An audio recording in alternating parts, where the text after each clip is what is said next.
In the name of the Father, and of the Son, and of the Holy Spirit, Christ is risen. Truly he is risen. We just heard the reading from the Gospel from St. John, and it's really the end of his Gospel because it speaks about, had everything been written in his book, that the world would not be able to contain the books that would be written. But we see that the first Gospel that we hear for apostasy is the beginning of the Gospel of John, and today is the end of the Gospel of John. And you think about the Gospel of John for a minute. So we have St. John, the theologian and apostle, the evangelist, who was with Christ at a very early age. He is depicted at the cross of Christ. He is also entrusted with the care of the Virgin Mary. He's the only apostle who is not martyred. He grows old in age, over 100 years old. And his writings were the last of the writings that were written as far as the Gospel and the book of Revelation that he wrote as well. And you think, well, where are those manuscripts? Where are those particular writings? I mean, if he lived beyond the other apostles, and he wrote later in time, 100 years or so after the time of Christ, or from his life, I should say, where are the manuscripts? And the interesting thing about the manuscripts is they did exist for a long time. And when St. John had died and he was buried in Ephesus, the manuscripts were enshrined in a church that was there. And the manuscripts were there, the part of the clothing of the Virgin Mary and part of the actual cross of Christ that St. John wore around his neck. He wore a piece of the cross of Christ around his neck every day. That cross, part of the cross of Christ, was also contained within this church that was built over his relics. Now his relics, the reason I bring this up today is because we commemorate a miracle of his relics. But his tomb is, I mean, if you could kind of think of the area here, from here a giant pillar, maybe out here a pillar, over here a pillar, and a pillar over there, and then a giant slab of marble pieces put together, and the tomb of St. John. Well, he was buried in this large tomb with these pillars around the side that actually were on the inside of the church. So it was a cruciform church, which means the church was like the shape of a cross. And towards the altar in the front was his tomb. And like I said, they had these beautiful relics that were inside the church as well. Well, the church was destroyed by the Ottomans, who were the Muslim Turks who destroyed many things. But the church was destroyed, and now it's just rubble for anyone who's ever been there. It's little short walls and no ceiling. And his tomb, though, is still intact. The interesting thing about his tomb is when they went to go collect his relics, his body was not there. So his relics were never found. So you will not see any relics in a church of St. John the Evangelist. So where are his relics? Well, he was dear to Christ, and I can't help but think that Christ took him in bodily form up as well, as he did for his Blessed Mother. So what we commemorate today is a very interesting miracle that happens every year on May 7th in the evening, and continues through the evening and then stops. And what it is those four pillars. What happens is there is this dust that comes out of the pillars, out of the base of the pillars. So the pillars are there, and it's not really quite tight around the marble. So there's marble, there's a little gap, and then there's the pillar that comes up. And what happens is this dust comes out of the bottom of the pillars. Now you might say, what dust? How much dust? Well, I think what was recorded was about 30 gallons worth of dust. So that come out of the ground. So, and it's also reported that it was about as thick as a palm. So in the days when they would measure, they would say this is a palm's length And they would say it was about as thick as a palm, but it would keep coming out of the ground. And many people who had this dust that would gather and be given some of this dust, they called it manna, and they still call it manna, which is a reference to the Old Testament where Christ was feeding in the wilderness and giving this bread that was called manna to the people of Israel so that they could eat. Well, this dust is also nicknamed manna. People don't necessarily eat it, but some actually do. Some will put it in wine, put some dust in wine, or they'll put some of the dust in water and they'll drink it.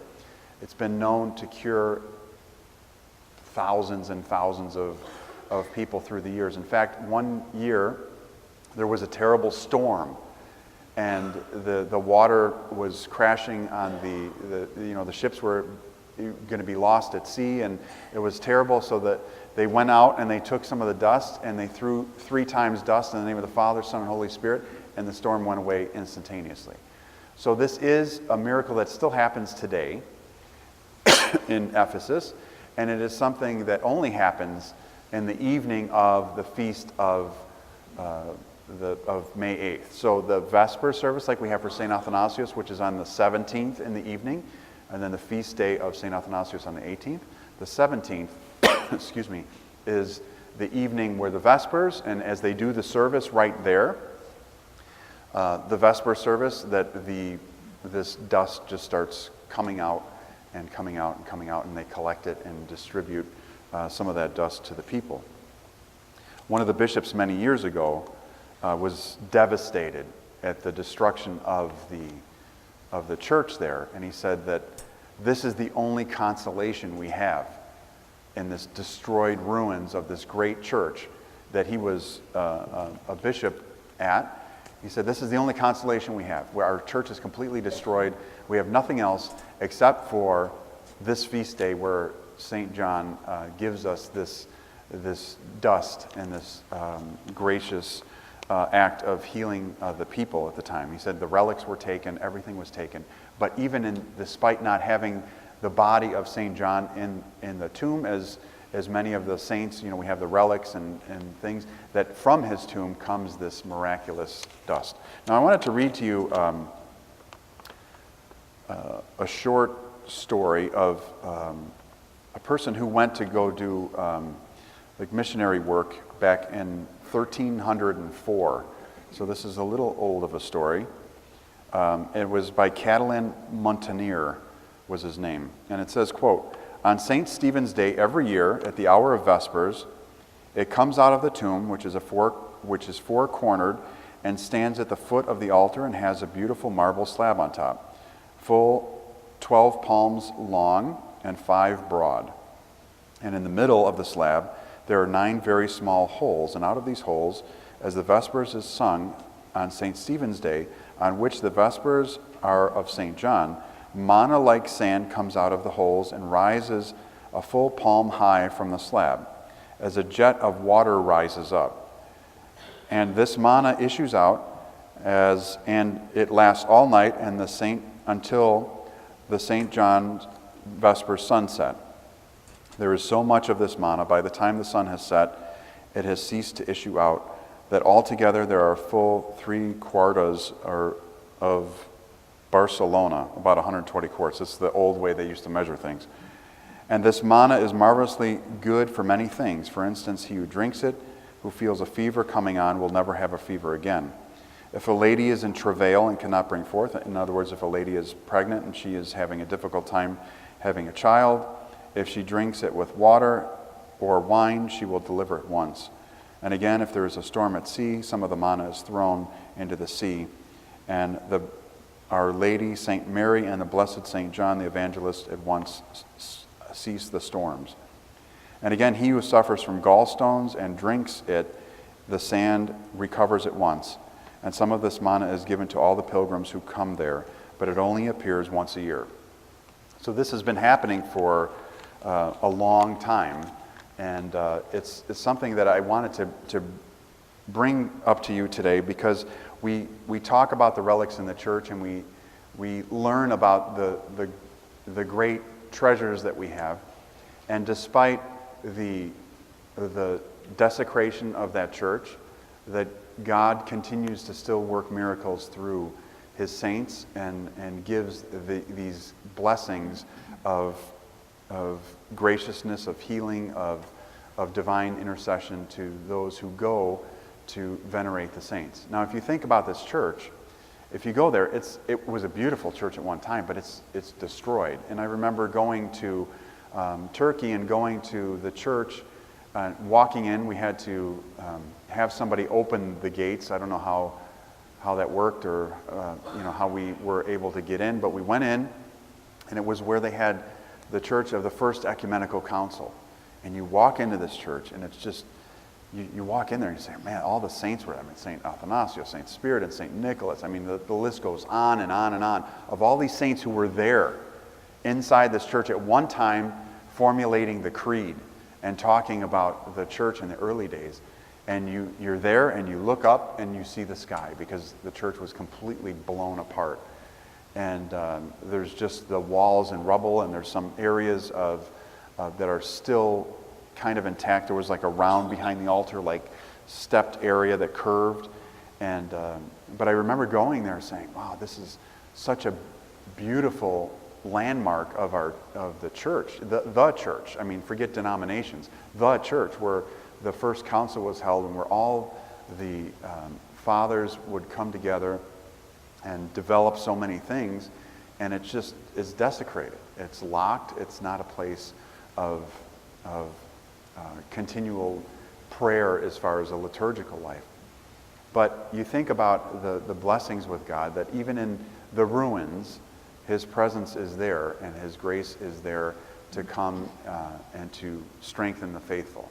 So St. John, his church was destroyed, but yet the pillars and everything is still intact, and this miracle still happens with this manna. So if you look in the saints of the day, you'll see that this commemoration of this manna.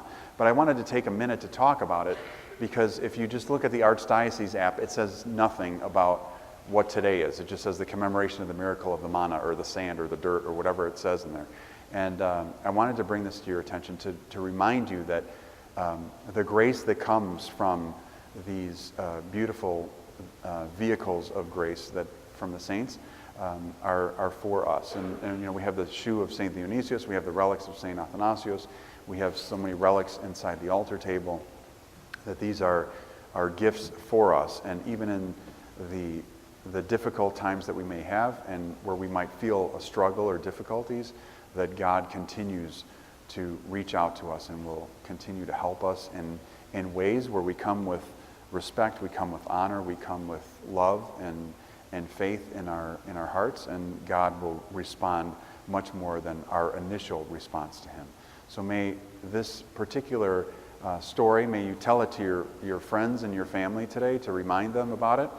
And wouldn't it be wonderful if we were all in Ephesus last night and sitting there for the Vespers and seeing this happen right in front of our eyes? That would be a beautiful thing. And maybe someday, as a parish, we could do that.